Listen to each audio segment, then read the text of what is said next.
À la une de l'actualité, Doudou Mfwamba a rencontré les agents et cadres de la Direction générale de recettes administratives, domaniales, judiciaires et de participation DGRAD, ainsi que ceux de la Direction de la préparation de la reddition de comptes, DPRC. Le ministre a souligné l'importance stratégique de la reddition de comptes, pilier opérationnel pour assurer la rédévabilité dans le dispositif institutionnel de finances publiques. Toujours dans l'actualité, visiblement affectée, l'épouse de Seth Kikouni appelle le service concerné à relâcher son époux. Cette dernière a été reçue ce lundi 9 septembre dans les locaux de l'ONG en charge de questions de droits humains. Et pour finir, à Kintambo Magasin, le message du vice-premier ministre, ministre de l'Intérieur, Jacquemain Chavani, ne se fait pas encore ressentir par la campagne dénommée « Pour notre sécurité, respectons tous la loi et les règles ». Selon certains observateurs, la politique communicationnelle n'est pas accessible à tous.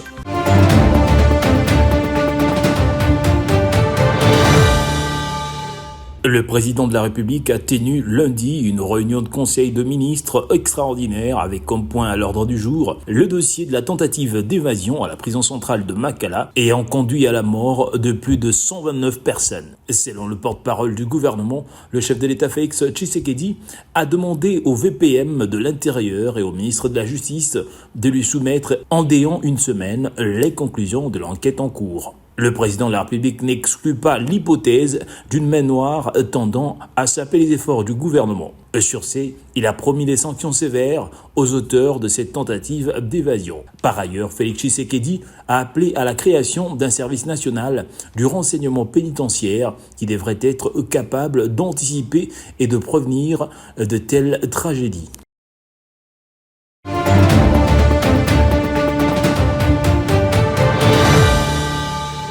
À cette même table, le membre du gouvernement congolais, la délégation du Fonds monétaire international. Au centre de leur discussion, les modalités de conclure de nouveaux programmes avec les FMI. Il s'agit du programme des facilités élargies des crédits FEC et de la facilité élargie des résiliences et durabilité RST. Ce second programme est une nouvelle facilité destinée à soutenir le pays dans sa lutte des effets du changement climatique. Ces changements sont conduits par le ministre des Finances, Doudou Mfwamba, et le ministre d'État, ministre du Budget, Aimé Boji Sangara. La partie congolaise, par l'entremise du ministre des Finances, a sollicité du Fonds monétaire international que les réformes à mettre en œuvre et les ressources mobilisées dans le cadre de ces deux programmes aient un impact tangible sur le quotidien de la population, conformément à la vision du président de la République, Félix Antoine Tshisekedi Tshilombo, et la première ministre, Judith Suminwa. Alors, il s'est agi d'une première rencontre avec son Excellence, Monsieur le ministre des Finances, et son Excellence, Monsieur le ministre d'État, ministre du Budget.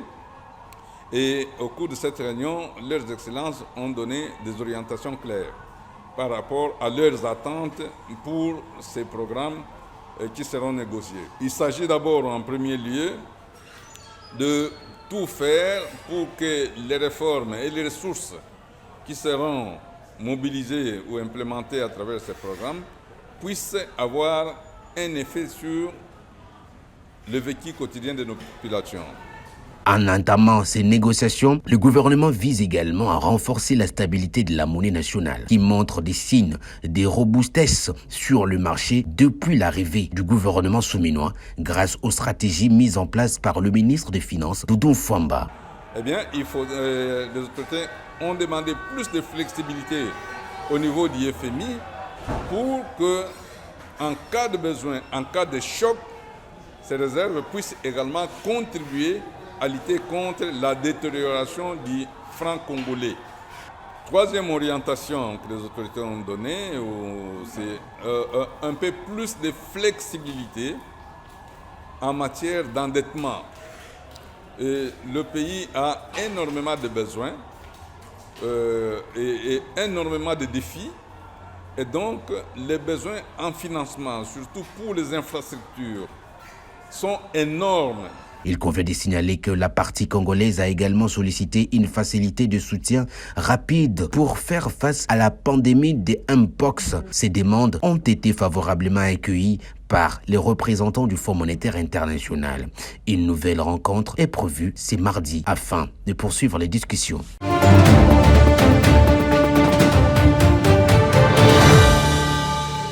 Personne ne voulait rater cette rencontre avec le ministre des Finances, Doudou Fwamba. Les agents et cadres de la DGRAD ainsi que ceux de la direction de la préparation de la reddition des comptes ont accueilli l'argentier. Un véritable échange entre ces cadres et agents. Devant cette foule enthousiasmée, Doudou Fwamba a salué leur engagement constant au service de la République. Au nom de son Excellence, Monsieur le Président de la République, chef de l'État, son Excellence Félix Antoine Tshisekedi Tshilombo, je tiens à vous dire merci pour tout ce que vous rendez comme loyal service à la nation. Parce que chaque jour, nous travaillons sans nous lâcher pour l'intérêt général.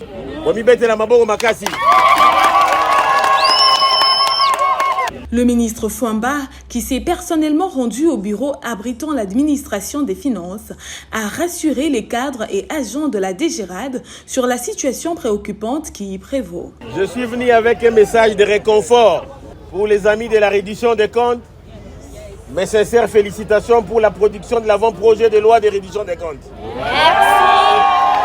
Nous avons pris la mesure pour transmettre les projets de reddition des comptes à l'honorable président de l'Assemblée nationale.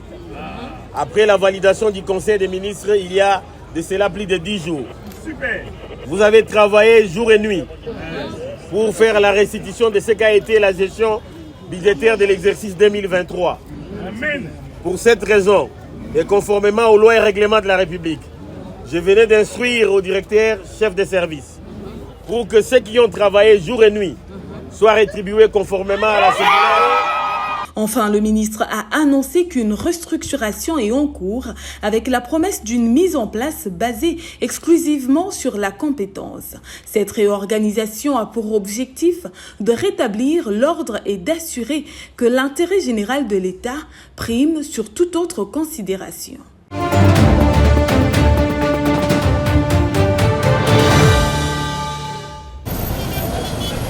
La sécurité de notre pays repose sur un principe fondamental, le respect des lois. Et cette campagne qui durera 3 mois vise à restaurer l'autorité de l'État. À Kitambo Magasin, le message du vice-premier ministre, ministre de l'Intérieur Jacquemain Chabani, ne s'est fait pas encore ressentir. Pour gagner du temps dans la controverse, certains expliquent le pourquoi il roule à contresens. Na sens moko boye puisque bato to na moto bazala pressé biso pe to za pe pressé pour to zo mbongo mais na sens a bien sans cynique eza tellement bien ti to ka nyango me kaka bango moko ba konziwana ne bazo sala ba sans cynique ata mutu azani mo konzité so ya cheka ba minda na eli boso e pela wana na Motorola akosala sans cynique akokipete okotala ke désordre. Mais charité bien ordonnée, ils ont bandana bango moko nano. Embouteillage je crée trop. Pona bato ba sirène, ba le ka ba wiyo ba ko ta sans cynique. Na biso pe bato moto. L'important dans cette campagne dénommée « Pour notre sécurité, respectons tous la loi et les règles » est que l'on fasse de la société congolaise un lieu où règne le respect, la sécurité et la solidarité. Selon certaines observations, la politique de la communication gouvernementale n'est pas encore fluide. Pour ce faire, il va falloir faire connaître à travers des méthodes de plus en plus compréhensibles par tous les rouages, les fonctionnements et les formes d'intervention des différentes structures de l'État pour que les habitants de la ville de Kinshasa et de la campagne puissent bénéficier des retombées d'un service public plus efficient.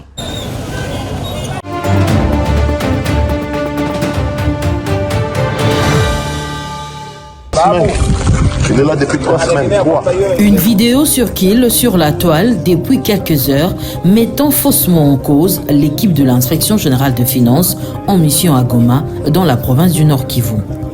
Et c'est vrai, il y a des chauffeurs qui sont là depuis 9 jours, 10 jours, des chauffeurs de PAM qui amènent la nourriture pour les gens de déplacer de guerre et que malheureusement ils ne savent pas aller décharger au PAM parce que l'IGF serait en train de traîner la procédure. faux procès-courrier et qui date du 4 septembre 2024, dans lequel il apparaît clairement que l'équipe de l'IGF s'est acquittée de son devoir en moins de 24 heures. Tenez, le premier document des demandes de validation d'une des 4 exonérations parvenues à l'IGF le 3 septembre a été libéré quelques heures après. Le deuxième dossier confié à l'IGF le mercredi 4 septembre à 9h a été libéré le même jour à 15h. Le rapport établi par les inspecteurs de finances en mission à Goma démontre noir sur blanc qu'il n'y a pas eu une cargaison au profit des déplacés de guerre qu'ils soient bloqués suite à la non-autorisation par les inspecteurs de l'IGF. Les allégations mensongères véhiculées par Patrick Mundeke portent à croire que l'IGF est la victime de certains politiciens véreux professionnels du populisme.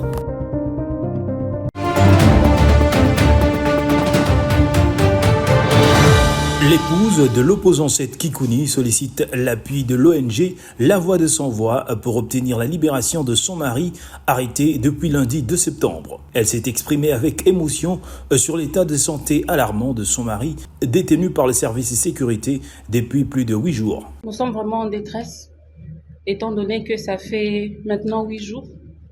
8 jours que nous ne sommes pas en contact avec lui, ils ont refusé qu'on puisse le voir. Donc je demande vraiment la faveur pour que mon mari soit libéré. C'est un père de famille, nous sommes un couple qui est jeune et tout ce que nous sommes en train de vivre, c'est vraiment atroce. Et j'ai du mal à supporter ça, ça fait 8 jours. Soulignant l'urgence de la situation, cette femme dénonce l'impossibilité d'accéder à son mari et exige sa libération immédiate. Pour la femme de l'ancien candidat à la présidentielle, son mari venait de subir une opération. Il est d'abord sous traitement et il doit faire son check-up après 2 mois. Donc ça veut dire que cette semaine ici, normalement, il devait déjà aller faire son check-up. Son alimentation est vraiment stricte. Alors que le gouvernement a annoncé une tentative d'évasion à la prison centrale de Makala, Seth Kikouni a mis en doute cette version de fait sur son compte X, évoquant plutôt de massacres de trous qui ressemblent beaucoup plus à une série d'exécutions de citoyens devant bénéficier d'une protection spéciale de l'État.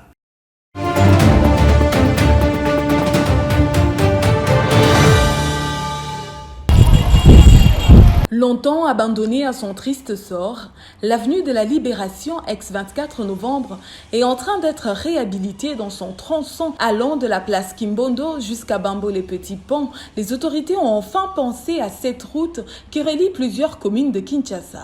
Le début de ces travaux n'a pas laissé le riverain indifférent pour certains. Ces travaux auraient été lancés en raison de la visite très prochainement du président de la République à la prison centrale de Makala, ce qui se passe à leurs yeux comme une hypocrisie dans la gestion.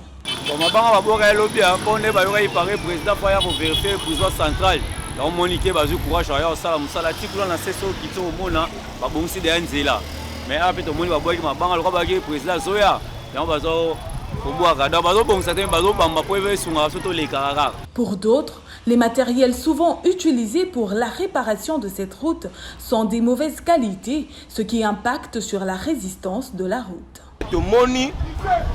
Tout à coup,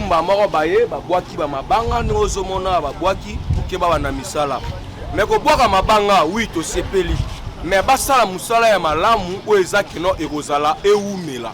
C'est pas dit que l'olenge basaki misala ya liboso eumelite nzela ebebi donc balukela biso ba ingénieur a bien o ba osala pe misala ya bien pour la lokumu ya mboka pour que mboka e dépassaka de tas en tas dépassaka pour rien. Ces travaux restent une lueur d'espoir pour les usagers de ce trajet qui bravent au quotidien les embouteillages, nids de poules et flaques d'eau avant d'atteindre leur destination.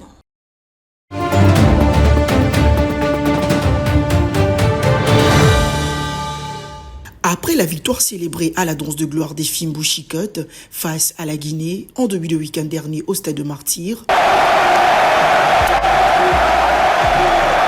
voilà cette fois-ci la célébration de Fiston Maélé qui marque les instants après ses buts marqués par coup de tête quelques minutes après son entrée.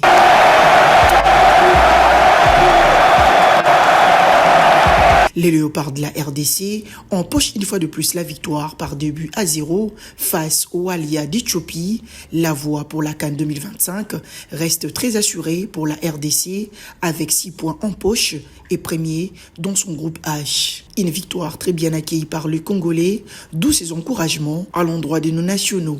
Bon, réaction dans les actes, c'est peli au la match wana la plupart va jouer na biso na beteli na match à lobby na match à Guinée parce que à lobby à beti quand même ça va pas match à Guinée. Gagner qui te sepela qui mais abou c'est qui pour match monsieur Roya. Pour certains, la sélection des Léopards se trouve en bonne et due forme. Néanmoins, les sélectionneurs des sabres devraient revoir quelques tactiques dans l'emplacement et le jeu de joueurs. Par rapport à la défense, vraiment, et milliers. Et bien, tout le monde a une équipe qui est importante, ça qui est RDC, photo pour l'équipe. Pour nous, 2-0, tu gagnes, qui est Angola. Équipe qui est pour Bongisango. Il y a bien un grand club qui est au Bétanango. Où est-ce qu'il y a autre Bétanango qui est là? Ça m'a cassé un peu de la mission. Nous avons proposé et pas coach à Bongiséquipe. Signalons que le 3e et 4e journée pour ces éliminatoires de la CAN Maroc 2025 sont programmées du 9 au 15 octobre prochain. La RDC jouera face à la Tanzanie à Kinshasa avant de se déplacer pour Dar es Salaam.